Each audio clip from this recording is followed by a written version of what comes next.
Okay, so in one of my last videos, I mentioned some reasons why I repressed feelings and why I avoided feelings and why I built a shell around my heart and stopped feeling the way I naturally feel and also the intensity that I feel emotions and feelings.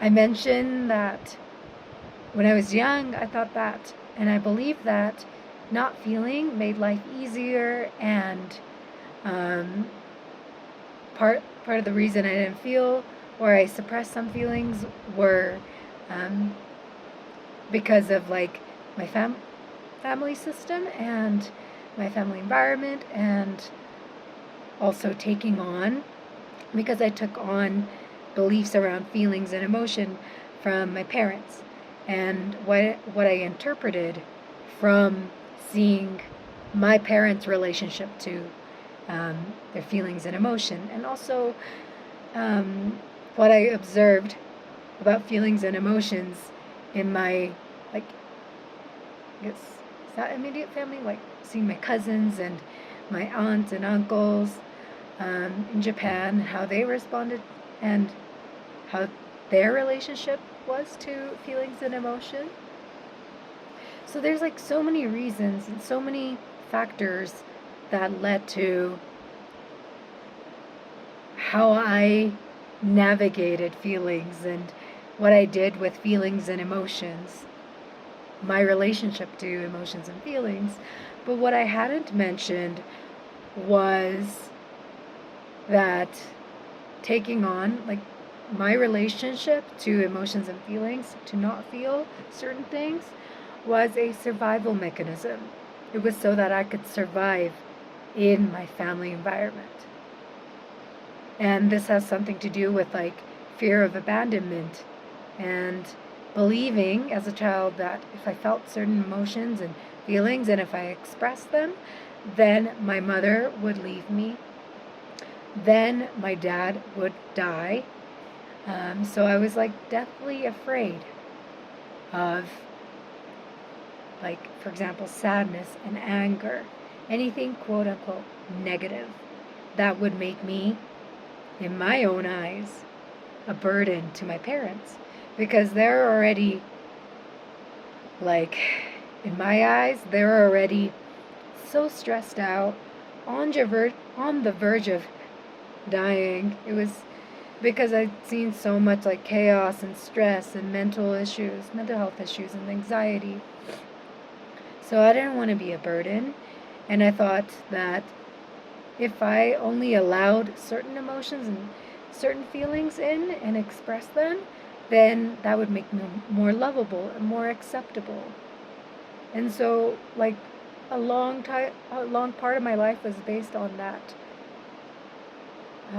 survival mechanism and desire to just survive.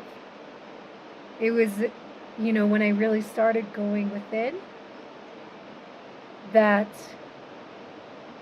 I could experience these feelings again and emotions that I suppressed and change my relationship to feelings and emotions and feel again, because I started creating safety within myself.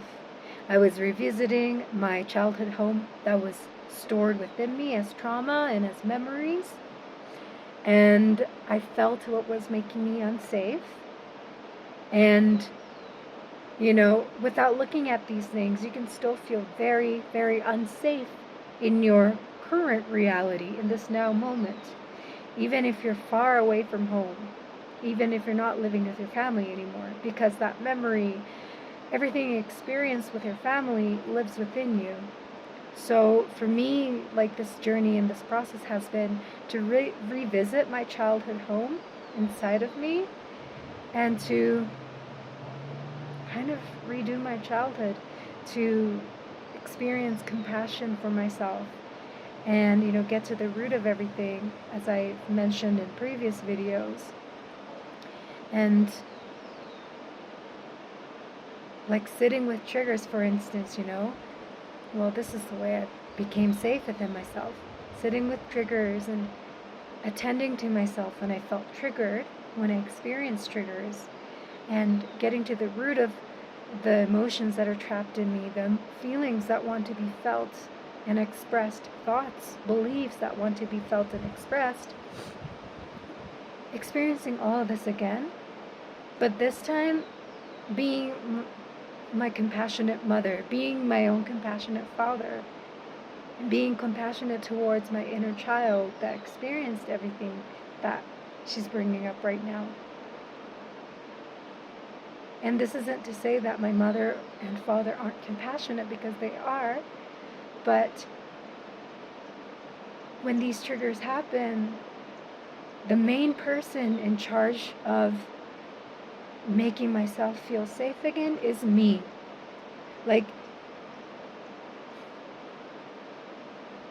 somebody else, I think, can contribute to making you feel safe, but you're the one who's going to be there when you get triggered. You're the one who's experiencing these things. So it's important that you feel and you create safety within yourself, like that you become a safe person for yourself.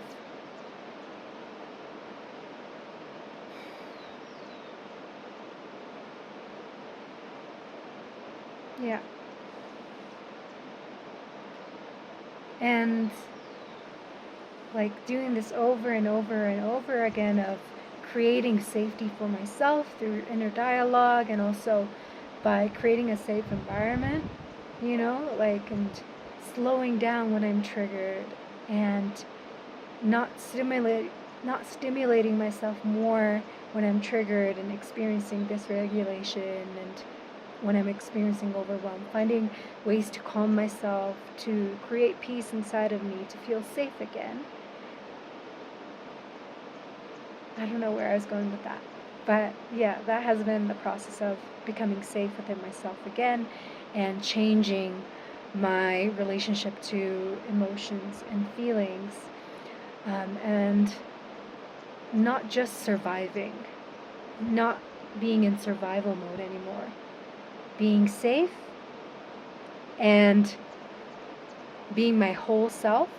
Because when I was experiencing, just certain emotions and feelings, and thoughts and beliefs, but not others, when I was restricting myself, that wasn't me experiencing wholeness, and being my whole self. That was me conditionally loving myself and accepting myself. So,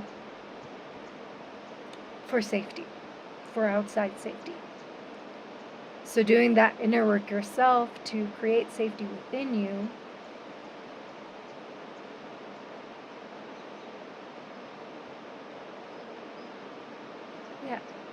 is the process to get out of survival mode, experience safety again. Yeah, so I hope this made sense.